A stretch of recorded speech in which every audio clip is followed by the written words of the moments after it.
this party.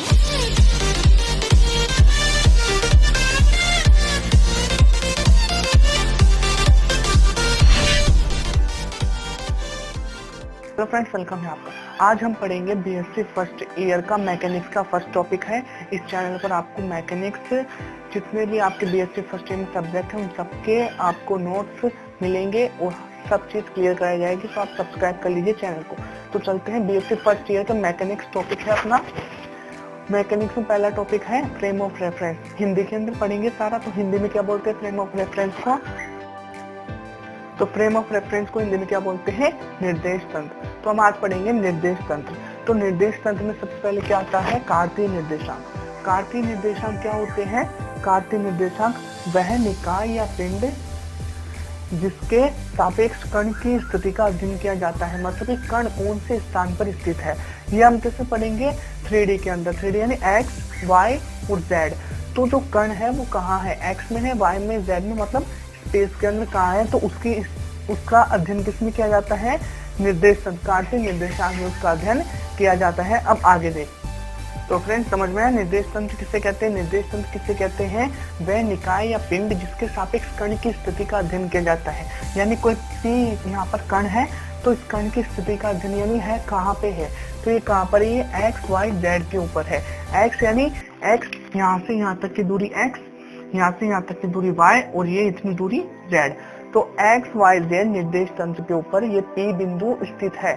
तो निर्देश तंत्र किसे कहते हैं? वे निकाय या पिंड जिसके सापेक्ष वस्तु की स्थिति का अध्ययन किया जाता है निर्देश तंत्र कहलाता है। निर्देश तंत्र को पता लगाने के लिए कार्तीय निर्देशांक यूज में लिए जाते हैं। तो कार्तीय निर्देशांक कौन कौन से होते हैं? सरल रेखा x, y, z लंबवत होती है जिसके प्रतिच्छेदन बिंदु को मूल बिंदु कहते हैं। यानी x, y और z जहाँ पर एक साथ मिलती है, जहाँ पर ये तीनों रेखा एक साथ मिलती है तो उसे क्या कहते हैं? मूल बिंदु। मूल बिंदु किससे दर्शाते हैं? O से दर्शाते हैं। तो यहाँ तक आपको समझ में आया? आप इसे नोट कर सकते हैं या स्क्रीनशॉट ले सकते हैं। नेक्स्ट देखते हैं। अब चलते हैं हम आगे के टॉपिक पे। निर्देश तंत्र के आगे कौन सा टॉपिक होगा?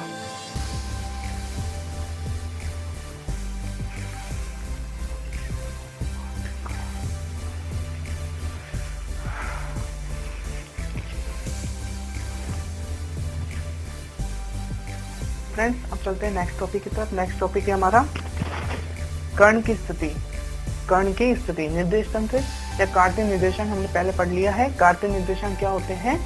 मतलब जिससे कण की स्थिति का पता लगाया जाता है। अब हम पढ़ेंगे कण की स्थिति, यानी उससे पता लगाए थे वो तो केवल थ्योरेटिकल था, हम प्रैक्टिकल देखेंगे। तो कण की स्थिति कैसे ज्ञात की जाती है हम देखते हैं। किसी भी कण की स्थिति को दर्शाने के लिए निर्देश तंत्र के मूल बिंदु से उस बिंदु का विन्यास देखा जाता है।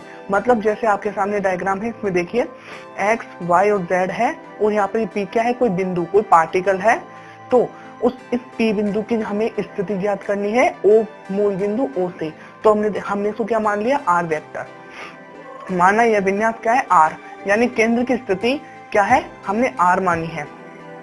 तो मूल बिंदु से p तक जो दूरी है वो क्या है? r vector. r वेक्टर यानी OP vector equal to r vector. तो r वेक्टर क्या है?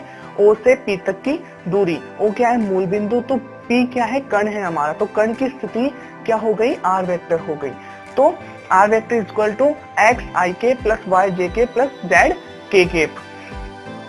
नेक्स्ट देखते हैं। अब जो ये स्थिति निकली है इसका परिमाप क्या है? तो परिमाप निकालने का फॉर्मूला होता है root of x square plus y square plus z square. तो ये हो गया आपका कण की स्थिति यानी पार्टिकल की पोजीशन फाइंड करने का मेथड हो गया है। तो आप इसे एक बार देख लीजिए, स्क्रीनशॉट लेना है तो ले लीजिए। अब हमने दो टॉपिक पढ़ लिए। एक तो निर्देश तंत्र किसे कहते हैं, दूसरा कण की स्थिति को हम कैसे पता लगा सकते हैं। अब नेक्स्ट वीडियो के हम आगे का टॉपिक पढ़ेंगे। आज हमने दो टॉपिक डिस्कस किए हैं। अगर आपको इनमें से कुछ भी समझ में नहीं आता है तो कमेंट करके बता दीजिए, अगर आता है तो अच्छी बात है। अब नेक्स्ट कल हम इसका नया वीडियो लेके आएंगे जिसके अंदर और दो टॉपिक के बारे में बात करेंगे। तो आपका ये चैप्टर स्टार्ट हो गया है आज से। निर्देश तंत्र फिजिक्स का मैकेनिक्स का फर्स्ट टॉपिक है frame of reference BSc first year के अंदर। तो आज हमने दो टॉपिक डिस्कस किए हैं, कल हम और 2 टॉपिक करेंगे। अगर वीडियो अच्छा लगता है तो लाइक कीजिए, कमेंट कीजिए और अपने फ्रेंड्स को शेयर कीजिए और चैनल हमारा सब्सक्राइब कीजिए। अगर आपको कल भी एक वीडियो चाहिए तो आपको कल वीडियो आएगा जिसके अंदर आपको 2 टॉपिक और बताए जाएंगे।